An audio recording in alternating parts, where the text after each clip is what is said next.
Bonjour et bienvenue pour cette deuxième revue des jeux vidéo. La revue des jeux vidéo, c'est une petite revue qui propose une sélection de 4 ou 5 contenus diversifiés sur les jeux vidéo au sens large. Et apparemment, l'idée de cette revue a l'air de bien vous plaire et c'est vraiment motivant. Merci beaucoup pour tous vos encouragements, j'espère que cette nouvelle revue vous plaira tout autant. Et sachez que vous pouvez retrouver cette revue en audio sur PodCloud et en vidéo sur YouTube et Peertube. Tous les liens sont dans la description de la vidéo et sur Twitter.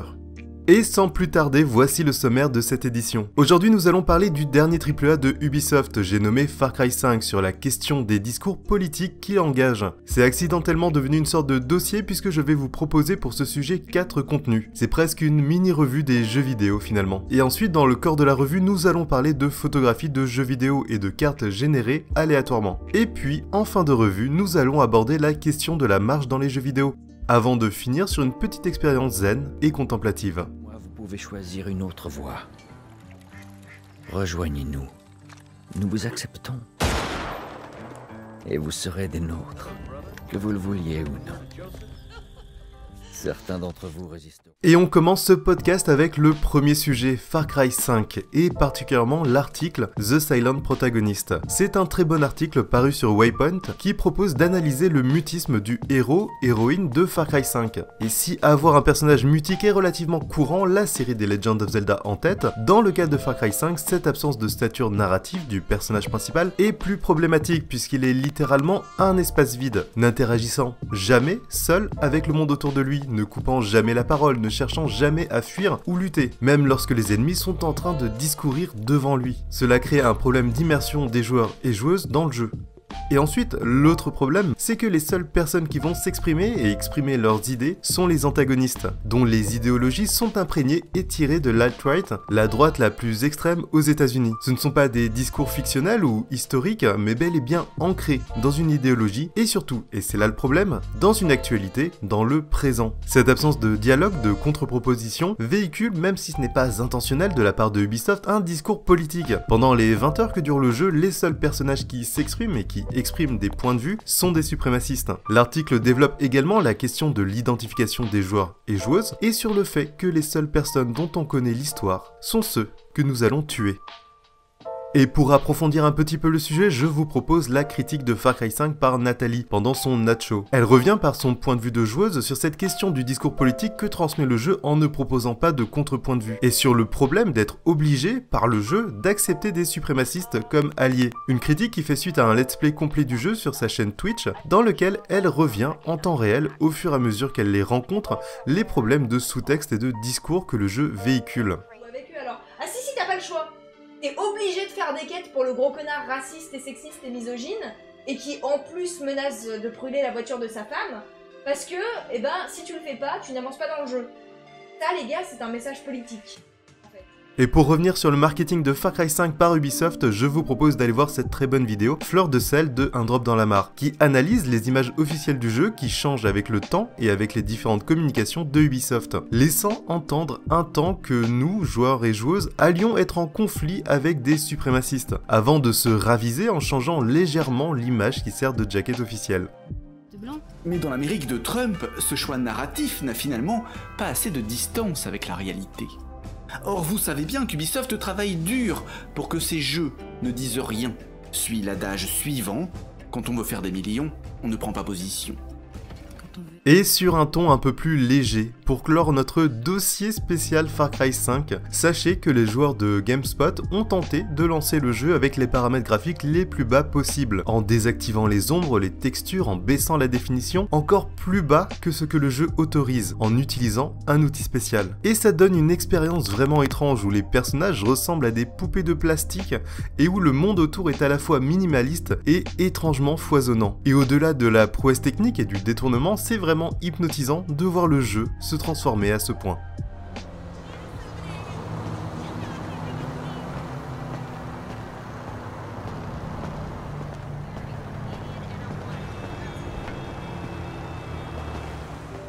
Et on arrive sur le corps de cette revue des jeux vidéo, sur la suite. Une vidéo de GTA V où le personnage se promène dans la ville pour illustrer notre prochain article. The Aesthetic of Analog Game Photography. C'est une interview parue sur GameSen qui propose un dialogue entre le photographe et game designer Gareth Damian Martin et l'artiste Matteo Bitanti. C'est une longue interview vraiment passionnante sur la pratique de la photographie de jeux vidéo, sur le point de vue de Gareth Damian Martin, sur son propre domaine et sur la façon dont est perçue la photo de jeux vidéo. L'interview devient plutôt pointue et précise à certains moments, particulièrement sur les questions de Matteo Bitanti qui sont très référencées, mais cela permet de mettre sinon en confrontation, au moins en dialogue, la photo dans des espaces numériques et la photo dans les espaces physiques. D'ailleurs, chose intéressante, Gareth Damian Martin utilise un procédé original et je crois bien inédit jusque-là. Il projette le jeu vidéo sur un mur et prend ensuite une photo avec un appareil argentique. Et par ce processus de photographie et l'utilisation de pellicules noir et blanc très sensibles, ces photos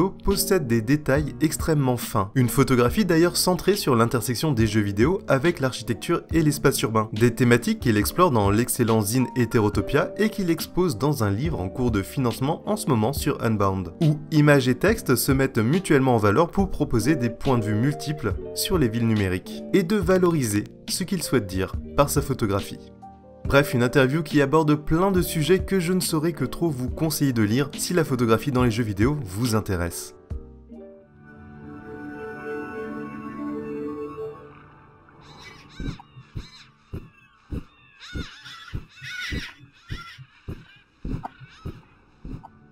Avec un petit extrait de Fugle, jeu indépendant où l'on incarne un oiseau changeant et où la forme des lieux est générée aléatoirement pour annoncer le sujet.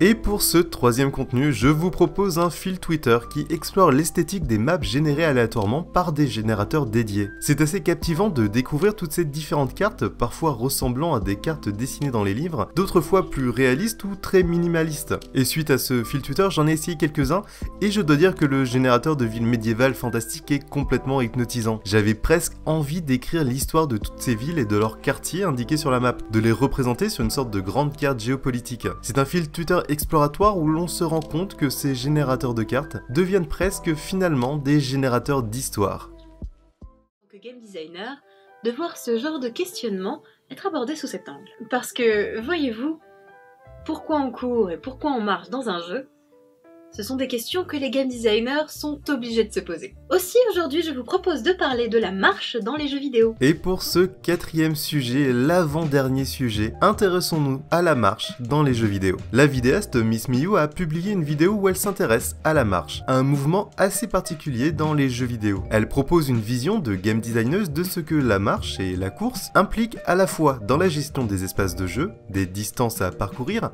mais aussi, plus surprenamment, dans la réflexion du game design. C'est une vidéo très intéressante sur ce point de détail qui n'en est pas vraiment un au final, puisqu'il touche directement à ce que peuvent faire des joueuses et des joueurs. Et elle étend cette question à ce que véhicule la marche comme trait de personnalité des avatars, ou comme contrainte voulue par les game designers et game designeuses. Et au fil de la vidéo, elle parcourt aussi cette question sous l'angle des jeux en réalité virtuelle, où la marche et plus largement les déplacements sont encore en train d'être pensés et expérimentés. Bref, cette vidéo très complète donne une vision vraiment large de ce que c'est que la marche dans les jeux vidéo.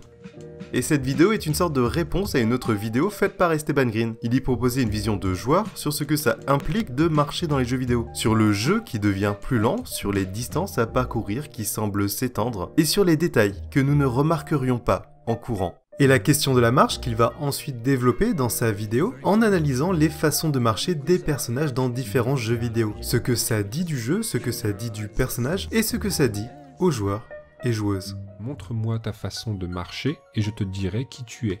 Voilà la proposition que je fais ici. À partir d'un corpus de jeux actuel, je vais donc proposer une série de constats permettant de conclure que le fait de marcher n'est absolument pas neutre dans les jeux vidéo et témoigne de l'atmosphère et de l'éthos du jeu, c'est-à-dire la façon dont il se présente aux joueurs. Ce sont deux vidéos qui fonctionnent extrêmement bien en miroir l'une de l'autre pour à la fois avoir le point de vue du joueur et de son expérience de jeu et à la fois le point de vue de la game designeuse et de la réalité technique qui se cache derrière ce mouvement, en apparence si simple.